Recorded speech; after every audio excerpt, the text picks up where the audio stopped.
There's been a lot of different changes since even just the last episode. We've iterated so much since then, and we got far enough that we were comfortable with just letting them loose. So a few updates for the pen itself. We actually moved away from printing it on the FDM printer. Part of the reason was each pen was going to take like 14 hours with that super fine 0.2 millimeter nozzle. So the great thing about that is that once it's off the printer, it doesn't need to be painted. It's just silver and it's ready to go. But with production and being able to turn these around and not have to charge you guys an arm and a leg for these things, we actually ended up going back to resin.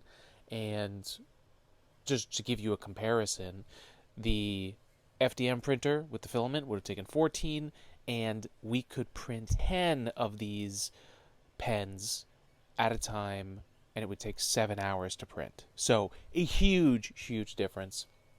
The resin printing is a little bit more difficult, so and it involves cleaning the resin off, and you've got to gear up, you got to wear gloves, you've got to have a mask on, and I've got that all set up, and our lab's ready for that, but it is an extra step. But the time savings and how quickly we're going to be able to do these is 7 hours for 10 of them is way better. So that is awesome. We're going to be sharing so much more here as we get ready to release these on ag3dprinting.etsy.com and our Etsy store, and that should help it so that most folks around the world will be able to access this and get some kind of shipping. If you run into any issues, just email us at todayinspacepodcast@gmail.com, ag3d.engineering@gmail.com. Either of those, you can reach out to us. But yeah, lots of projects, lots of progress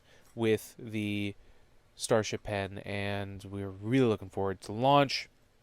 So we'll share more on that soon.